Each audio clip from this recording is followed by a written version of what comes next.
Your dream vacation to Thailand starts from 19,999 only with GT Holidays. உண்மையை சொன்னால் உலகத்தில் கண்டுபிடிச்ச நட்சத்திரங்கள் அளவுக்கு கூட நம்மளோட நுண்ணுயிரிகளை கண்டுபிடிக்க முடியல. நம்மளோட அந்த ஆராய்ச்சி வந்து இன்னும் குழந்தை அளவில் தான் இருக்குது. அதாவது இத்துணோடு தான் நம்ம ஆராய்ச்சி பண்ணியிருக்கோம். இன்னும் அதோட உலகம் வந்து மிக பெருசு. அவ்வளோ பெரிய உலகத்தை நம்ம வயத்துக்குள்ளே வச்சுருக்கோம். வெளி உலகத்துக்கும் இந்த நுண்ணுயிரி உலகத்துக்கும் எப்படி சம்மந்தம் அப்படின்னா, நம்ம வாயிலேருந்து பின்னாடி போகிற வரைக்கும் ஒரு தனி குழாயாக தான் நம்ம உணவு போகுது. இந்த உணவு போகும்பொழுது இந்த உணவு குழாயில் லட்சம் கோடி அளவில் நுண்ணுயிரிகள் இருக்குது. நம்ம செல்லோட ஜாஸ்தியாக இருக்குது. அந்த உயிரிகள் வசிக்கிற இடத்துல சரியான அளவில் அது இருக்கணும். சரியான அளவில் இருந்தால் மட்டும்தான் நம்மளால் ஆரோக்கியமாக இருக்க முடியும். சரியான அளவில் இல்லாட்டி இந்த கட்ஃப்ளோரா கெட்டு போனால் என்ன விதமான நோய்கள் வரும், எந்த நோய்களுக்கும் அதுக்கு என்ன, டிப்ரெஷன் கட்ஃப்ளோரா கெட்டு போனால் வருமா, ஸ்ட்ரெஸ்ஸு வந்துக்கும் கட்ஃப்ளோராவுக்கு சம்மந்தம் இருக்கா, கட்டுக்கும் பிரெயினுக்கும் என்ன கனெக்ஷன் இருக்குன்னு இதில் வந்து ஒரு பெரிய வணக்கம் மேம். இப்போ நீங்க பாத்தீங்கன்னா நம்ம கட்ஃப்ளோரா பத்தி ஆல்ரெடி நிறையவே பேசியிருக்கோம். இருந்தாலும் நிறைய, அதாவது ரொம்ப காமன் பீப்புள் நம்ம சொல்றோம்ல, அவங்களுக்கு அதை பத்தின புரிதல் இன்னும் வர மாதிரி தெரியல. நீங்க நல்ல எல்லாருக்குமே புரிகிற மாதிரி ஒரு விஷயம் சொல்லணும்னா கட்ஃப்ளோரா பத்தி கொஞ்சம் சொல்லுங்க. இப்போ வந்து கட்ஃப்ளோரா அப்படிங்கிறது வந்து உயிரிகளோட உலகம். அதான் நுண்ணுயிரிகள். நுண்ணுயிரிகள் எங்கெல்லாம் இருக்குது? நம்ம கொரோனா அப்போ நம்ம அதை அனுபவிச்சிருப்போம். இங்கே தொட்டால் நுண்ணுயிரி இருக்குது, இங்கே தொட்டால். இப்போ திடீர்னு பார்த்தா கோல்டு பிடிக்குது அப்படிம்பாங்க. கோல்டு எங்கேருந்து வருது? அந்த நுண்ணுயிரிகள் மூலமாக வருது. அப்போனா அந்த நுண்ணுயிரிகள்லாம் எங்கே இருக்குது அப்படின்னா, உலகத்தில் எங்கே பார்த்தாலும் இருக்குது.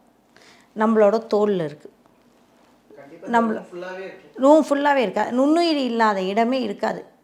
இப்போ கூட ஒரு புது தியரியில் என்ன சொல்கிறாங்க அப்படின்னா, அண்டார்டிகாவில் பனி உருகுதில்ல, பனி உருகிறப்ப கீழே இருக்கிற புது புது நுண்ணுயிரிகள் தான் வந்து நம்மளுக்கு இந்த கோவிட் மாதிரியான சிக்கல்கள் உருவாக்குதோ அப்படின்னு சந்தேகப்பட்டு அதெல்லாம் ஆராய்ச்சி பண்ணுறாங்க.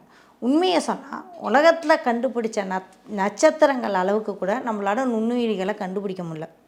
நம்மளோட அந்த ஆராய்ச்சி வந்து இன்னும் குழந்தை அளவில் தான் இருக்குது.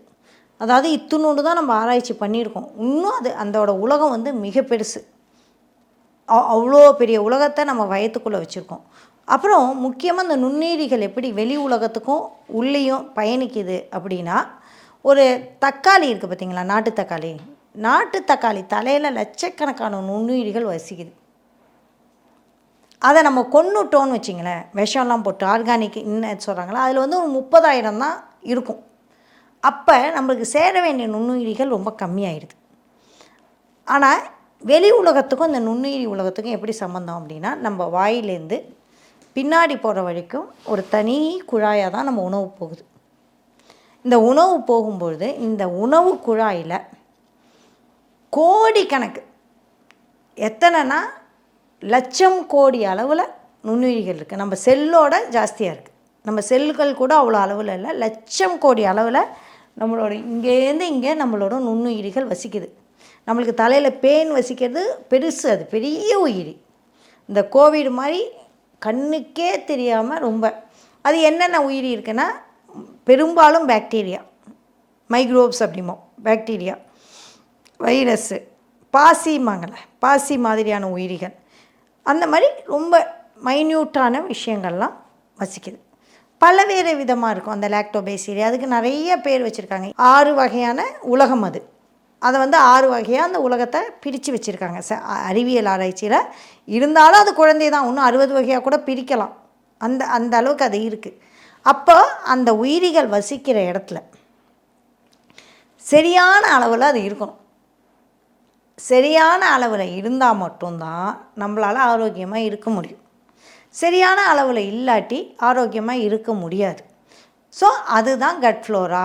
இதை எப்படி ஆரோக்கியமாக வைக்கிறது, இந்த கட்ஃப்ளோரா கெட்டு போனால் என்ன விதமான நோய்கள் வரும், எந்த நோய்களுக்கும் அதுக்கு என்ன, டிப்ரெஷன் கட்ஃப்ளோரா கெட்டு போனால் வருமா, ஸ்ட்ரெஸ்ஸு வந்துக்கும் கட்ஃப்ளோராவுக்கு சம்மந்தம் இருக்கா, கட்டுக்கும் பிரெயினுக்கும் என்ன கனெக்ஷன் இருக்குன்னு இதில் வந்து ஒரு பெரிய கடல் அளவுக்கு நம்மளால் பேச முடியும். இப்போ ரீசெண்டாக ஒரு படம் ஒன்று பார்த்துருந்தேன். அந்த படத்தில் வந்து ஒருத்தவங்களுக்கு வந்து ஒரு எப்படி சொல்றது, பேய் பிடிச்சிருச்சு அந்த மாதிரியான ஏதோ ஒரு சீன் வரும். உன் வயிறு சுத்தமா இருந்தாதான், அதாவது உன் வயிறு கரெக்டா இருந்தாதான் மூளையும் கரெக்டா இருக்கும் அப்படின்னு. நீ இங்கிலீஷ் படங்கள்ல பார்த்தது இல்லையா, ஒரு பூண்டை வச்சுதான் அந்த பேயை ஓட்டுற மாதிரி காட்டிட்டு இருப்பாங்க, அதுக்கு பின்னாடி இருக்கிற இது வந்து இதுதான் அந்த அப்படிங்கிற மாதிரி சொல்லியிருப்பாங்க. அது எவ்வளோக்கு எவ்வளோ உண்மை? 100% உண்மை என்ன அப்படின்னா, அந்த பூண்டு அதெல்லாம் எனக்கு தெரியாது. 100% உண்மை என்னென்னா, your cut is your second brain. உங்களோட பிரெயினுக்கும் கட்டுக்கும் கனெக்ஷன் இருக்கும். நீங்கள் குடலோட உருவத்தை பார்த்தீங்கன்னா பிரெயின் மாதிரியே இருக்கும். நம்மளோட பிரெயின் செல்ஸோட கட் செல்ஸ் நிறையா இருக்கும். நம்மளோட செரோட்டினின் 95% வயிற்றில் தான் உருவாகுது. காபா அங்கே தான் உருவாகுது. நம்மளுக்கு தெரியாது. செரோட்டினின் இல்லாட்டி நம்ம ஹாப்பியாகவே இருக்க முடியாது, சந்தோஷமாக இருக்க முடியாது. சந்தோஷமாக இல்லாமல் நீங்கள் எப்படி வாழ முடியும்? அப்படின்னா உங்கள் வயிறை நல்லா வச்சு காட்டி நம்ம சந்தோஷமாக இருக்க முடியாது. அப்படின்னா வயிறை சுத்தம் பண்ணுறது ஒரு பங்கு. அதில் வெறும் வயத்தை சுத்தம் பண்ணிவிட்டு இனிமா கொடுத்துட்டா சுத்தமாகிடும். இனிமா கொடுத்துட்டா சுத்தமாகினா செரோட்டினின் சுரக்கமான சுரக்காது. அதுக்கான லைஃப் ஸ்டைலை கம்ப்ளீட்டாக மாற்றணும், பேலன்ஸ் பண்ணணும் கம்ப்ளீட்டாக. ஒரு கட் ஃப்ளோரா இருக்குது அப்படின்னா அந்த கட் ஃப்ளோராவை எப்படி வளமையாக வச்சுக்கணுன்னா, 1 டயட்டு, 2வது தூக்கம், இன்னொன்று ஸ்ட்ரெஸ் இல்லாமல் வாழுறது, 4வது உடற்பயிற்சி. இந்த 4 தூணும் தான் அதை வந்து சரி சம நிலையில் வச்சுக்கணும். அப்படிங்கிறப்ப நம்மளோட கம்ப்ளீட் வாழ்க்கை முறையை மாற்றணும். உக்காந்துக்கிட்டே இருந்தோன்னு வச்சுங்க, அதோட எதிரி, அதோட கொலை. அதாவது நான் சொல்லுவேன், இந்த சேர் இருக்குல்ல, இந்த சேர் வந்து ஒரு கொலை கருவி. இதில் நீங்கள் உட்காந்துட்டே இருக்கா உங்கள் ஆயுசு குறைஞ்சிட்டே இருக்கும். இதோட ஒரு பெரிய கொலை கருவி உலகத்தில் கண்டுபிடிக்கவே இல்லை. மின்சார நாற்காலிமாங்க, வெறும் நாற்காலியே கொன்னுடும். அது எதுக்கு மின்சார நாற்காலி? கைதிக்கு தண்டனை. உட்கார்ந்தாலே நம்ம உடம்பு போயிடும். அடுத்து அதுதான் உடற்பயிற்சி இல்லாது. 2வது நம்மளோட பிரெயின் சொல்கிறீங்க இல்லையா, ஸ்ட்ரெஸ் அப்படிங்கிறது வந்து அதை பற்றி நம்ம தனியாகவே பேசலாம். அது வந்து எப்படி கட் ஃப்ளோராவை பாதிக்குது அப்படின்னு. 3வது உணவில் வந்து ஜங்கு, சர்க்கரை அதெல்லாம் போட்டிங்கன்னா அது ஒரு தனி டாபிக், அதை பற்றி பேசலாம். என்ன அப்படின்னா, சர்க்கரைக்கான உணவு, இந்த சில வைத்தியர்கள்லாம் பேசுறது கேட்டிருப்பீங்க. என்ன அப்படின்னா, உன் வயிறு சொல்வதை கேள், உன் உடல் மொழி சொல்வதை கேள், உன் உடல் என்ன கேட்கிறதோ அதை கேள். நம்ம உடல் என்ன கேட்குது? பேக்கரிக்கு போனால் கேக்கு சாப்பிடணுங்குது, பப்ஸு சாப்பிடணுங்குது. பப்ஸில் என்ன இருக்குது? மைதா இருக்குது.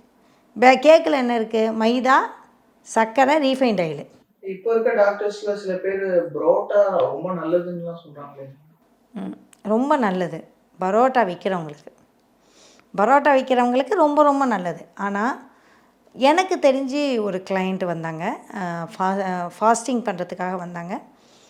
பரோட்டாவும் பிரியாணியும் மட்டும்தான் சாப்பிடுவார் அவரோட இதில். அந்த பரோட்டா பிரியாணி அப்படிங்கிறது வந்து அவரை வந்து மிக தீவிரமான நோய் தாக்குதலுக்கு ஆளாக்கி ஃபாஸ்டிங் மூலமாகவே அதை சரி பண்ணியிருக்கார்.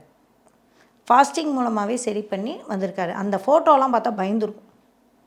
பரோட்டாவும் பிரியாணி இவ்வளோ ஒரு மனிதனுக்கு. அப்போ வந்து அவர் திருப்பூரில் வேலை பார்த்துருக்காரு. அந்த திருப்பூரில் வந்து அவர் உடல் உழைப்பு ஜாஸ்திங்கனால மதியானம் பிரியாணி, ராத்திரி பரோட்டா, வயிறு நல்லா நிரம்பிடும். ஒரு தொழிலாளி அப்படிங்கிறது வந்து அந்த நம்ம எப்படிலாம் சுரண்டுறோம் பாருங்கள், ஹெல்த்துலேயும் சுரண்டுறோம். ஒரு தொழிலாளி பரோட்டா சாப்பிட்டா கம்முன்னு இருக்கும் அவனுக்கு, அந்த மைதா, எண்ணெய் எல்லாம். பட் வந்து அது மிக மிக மோசமான உணவு. கட்டை வந்து கம்ப்ளீட்டாக காலி பண்ணிடும். முக்கியமாக நம்ம எண்ணெய் அதிகம் உள்ள பிரியாணியும் மைதா உள்ள பரோட்டாவும் கட்டை கம்ப்ளீட்டாக காலி பண்ணிடும். இதுக்கு வந்து நிறைய சாட்சியாகவே நான் பார்த்துருக்கேன். உங்கள் நக்கீரன் இதழில் கதாசிரியர், தயாரிப்பாளர், இயக்குனர் என பன்முகம் கொண்ட திரைக்கலைஞர் VC குகநாதன் எழுதி வரும் சினிமா கொட்டகை. பரபரப்புக்கு பஞ்சமில்லா தொடர். வாங்கி படியுங்கள் நக்கீரன்.